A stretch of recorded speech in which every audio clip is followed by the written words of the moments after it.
Donald Trump just issued a warning to Britain that has Downing Street in full crisis mode. In a bombshell GB News interview that's now exploding across social media, the incoming US president didn't mince words. If you don't get them out, Trump said, eyes locked on the camera, you're not going to have a country left. He's talking about immigration, and he's talking directly to UK Prime Minister Keir Starmer. The clip has already been viewed over 50 million times across platforms. Conservative commentators are calling it the most important political statement of the year. Critics are scrambling to respond, and ordinary Britons are asking a simple question. Is he right? If you want to see how this story unfolds and why this matters for your future, hit that subscribe button now. Because what happens next could reshape British politics forever.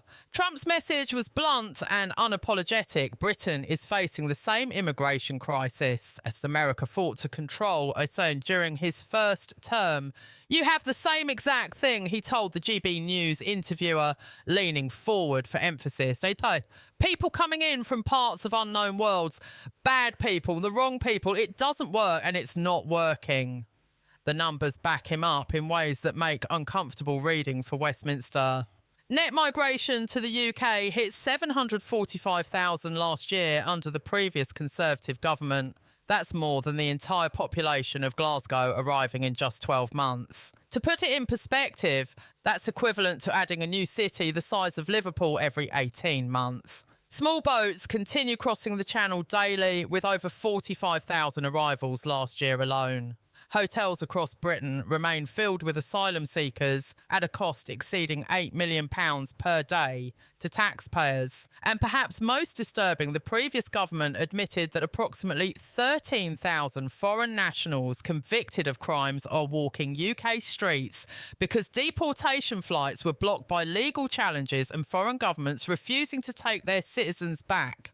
Trump knows this playbook intimately. During his presidency, illegal border crossings to the United States dropped by over 90% through strict enforcement policies, the Remain in Mexico program, and rapid deportation procedures. He built 450 miles of border wall. He ended catch and release. He made it clear that illegal entry meant immediate consequences, not a hotel room, and legal representation at taxpayer expense. Now, watching Britain struggle with the exact same crisis he faced and conquered, he's offering a diagnosis that millions of Britons are thinking, but few politicians will say out loud. Immigration is more important than inflation right now, Trump declared in the interview. You know, inflation you can solve, you can print money, you can adjust rates, you can manage it. But when you have people coming into your country and they're bad people, the wrong people, it doesn't work. And if you don't get them out, you're not going to have a country. So let that statement sink in for a moment. The man who tamed America's southern border crisis and brought inflation down from 9% to under 3% is telling Britain's new Prime Minister that economic policy means nothing if national security and social cohesion are compromised. He's saying that you can recover from a recession, but you can't recover from losing your national identity. The reaction online has been nothing short of explosive. Gunther Eagleman, a prominent Conservative commentator, shared the clip with a simple caption, "He's right." That post alone has generated over 8 million views and 200,000 likes. The comments section reads like a referendum on Starmer's immigration policy. Finally, someone with the guts to say it, wrote one British voter with thousands of likes. Starmer doesn't care about working class communities, wrote another. We're being invaded and our politicians are too scared to admit it, said a third. Reform UK's social media accounts are experiencing record engagement as frustrated voters share Trump's words with a unified message. This is what leadership sounds like. But here's what elevates this beyond just another viral political moment. Multiple sources close to both governments suggest that Trump's transition team has quietly reached out to UK officials with a clear message. When the new administration takes office on January 20th, the special relationship between America and Britain comes with expectations. Fix the border crisis and demonstrate serious immigration enforcement, or future trade negotiations become significantly more complicated. That's not a diplomatic threat. It's geopolitical leverage, and Trump has never been shy about using it. Post-Brexit, Britain desperately needs American trade deals to prove the economic benefits of leaving the European Union. The US is already Britain's largest single country trading partner, with bilateral trade exceeding £300 billion annually. Trump knows Britain needs America more than America needs Britain, and he's not afraid to use that reality to push for policy changes he believes are essential. Starmer's response so far has been telling in its absence. Number 10 has remained officially silent on Trump's comments. When pressed, a junior minister offered the standard talking points about compassion, international obligations, and global challenges requiring global solutions. But compassion is a word that rings hollow to British families asking increasingly pointed questions. Why are hotels across the country full of migrants while British military veterans sleep on the streets? Why are GP waiting lists at record highs while NHS trusts spend millions on translation services in over 200 languages? Why are school places scarce in some communities while others see class sizes balloon with non-English speakers? Why did Starmer scrap the Rwanda deportation plan on his first day in office without presenting any alternative deterrent? These aren't rhetorical questions designed to inflame.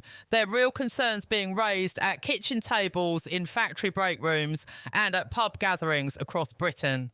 And Trump's intervention has given voice to frustrations that British politicians have been too timid to address directly. Trump ended the GB News interview with a prediction that's now being debated in every corner of British political life. I give Starmer 6 months, he said, shrugging with that characteristic confidence. 6 months until the people rise up, and when they do, it won't be pretty.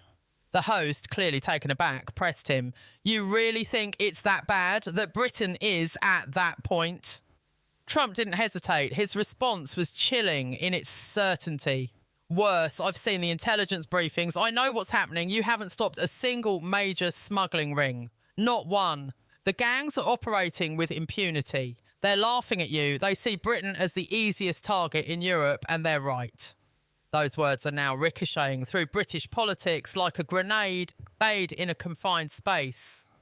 Reform UK, the upstart party led by Nigel Farage, is reporting that membership applications have surged by over 300% in the 48 hours since Trump's interview aired. Their website temporarily crashed under the traffic load. Local party organisers are scrambling to process the influx and organise new chapters in constituencies that were solidly conservative just months ago. Recent polling shows that immigration has now overtaken... In the biggest democratic exercise in the history of... For the first time since the 2008 financial crisis. A YouGov survey released this week found that 68% of Britons believe immigration levels are too high, including 52% of Labour voters. Local elections loom in May, and political strategists across the spectrum are quietly acknowledging that Trump's intervention may have shifted the entire battlefield. This isn't about left versus right anymore, if it ever truly was. It's about sovereignty and self-determination. It's about whether democratic nations retain the fundamental right to control their own borders and decide who enters their territory. Trump proved it's possible to regain control in America. Hungary's Viktor Orban demonstrated it's achievable in Europe, reducing illegal immigration by over 95%.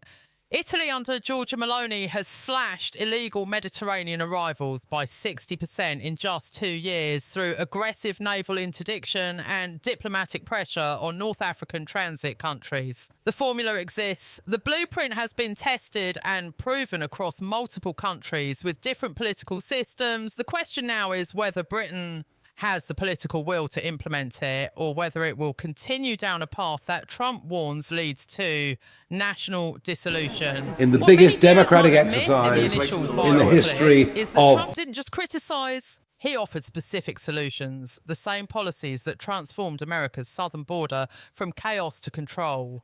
You stop the boats the day you make it clear that illegal entry means immediate removal, Trump explained, his tone shifting from warning to instruction. 1 week, one policy, properly enforced, the boats stop. I've seen it work. When people know that paying a smuggler means losing, not winning, they stop coming. It's that simple. He outlined the key components: rapid deportation flights leaving daily, not monthly, safe third country agreements that actually function with teeth and consequences for non-compliance, making it clear to international smuggling networks that Britain is no longer an easy target, ending the endless legal appeals that allow rejected asylum seekers to remain in the country for years. It's a formula Britain hasn't genuinely attempted. The Rwanda plan was designed to serve as a deterrent, but legal challenges prevented it from ever conducting a single deportation flight before Starmer terminated the entire programme. France continues to facilitate migrant movements to Calais, viewing channel crossings as Britain's problem, not theirs. And UK courts continue blocking deportations on human rights grounds, while British citizens watch their communities transform at a pace that feels overwhelming and imposed rather than chosen. Trump's words have accomplished what months of parliamentary debates and think tank reports couldn't. They forced the immigration debate into the open with raw, unfiltered clarity. No more polite euphemisms about managed migration or integration challenges. Just the fundamental question, does Britain have the will to control its borders? Or will it become, as Trump suggests, a country without a coherent national identity? The social media response tells its own story. Beyond the millions of views and hundreds of thousands of shares, the comment sections reveal something deeper. He's saying what we've been thinking for years, foes, but we're afraid to say, wrote one voter. Finally, a world leader with the courage to tell uncomfortable truths, said another. This is the wake-up call Britain desperately needs, commented a third. Even critics of Trump are finding it difficult to counter the substance of his argument without resorting to ad hominem attacks about his character or style. The boats are undeniably real. The numbers are verifiable and sobering. The impact on housing, healthcare, education and social services is measurable and significant. And the political paralysis in Westminster is evident for anyone willing to look honestly at the situation. This interview represents more than a viral moment destined to fade from the news cycle. It's a genuine turning point in how Britain discusses immigration. Trump has placed KeirStarmer on notice in front of a global audience of tens of millions. And when the most powerful man in the Western world tells you that current policies are leading toward national disintegration, ignoring that warning isn't a viable option. 6 months. That's the timeline Trump laid down. 6 months until, in his estimation, the people rise up. Whether that manifests at the ballot box through Reform UK's continued surge, in the streets through mass demonstrations, or through a broader political realignment away from establishment parties, remains to be seen. But one thing has become crystal clear in the days since this interview aired. This story is far from over. It's only just beginning. The gauntlet has been thrown down, the challenge has been issued, and Britain must now decide how it will respond. Subscribe to this channel right now if you want to stay ahead of what happens next in this unfolding political drama. Share this video with anyone who needs to understand what's really at stake, and comment below with your honest answer. Do you think Trump is right about Britain's immigration crisis? Is Starmer listening? Or is he leading the country toward the breaking point Trump predicted? The debate is happening right now across Britain, and your voice matters in shaping what comes next. Don't just watch history unfold. Be part of the conversation that determines Britain's future. Because when the history books look back on this pivotal moment, when researchers analyse how Britain either reclaimed control of its borders or lost its national coherence entirely, they'll identify key turning points. They'll ask who saw the crisis clearly, who issued the warnings, and who had the courage to demand change before it was too late. Donald Trump just drew a line in the sand. The question that will define British politics for the next decade is whether the country will finally defend that line or watch it be washed away entirely.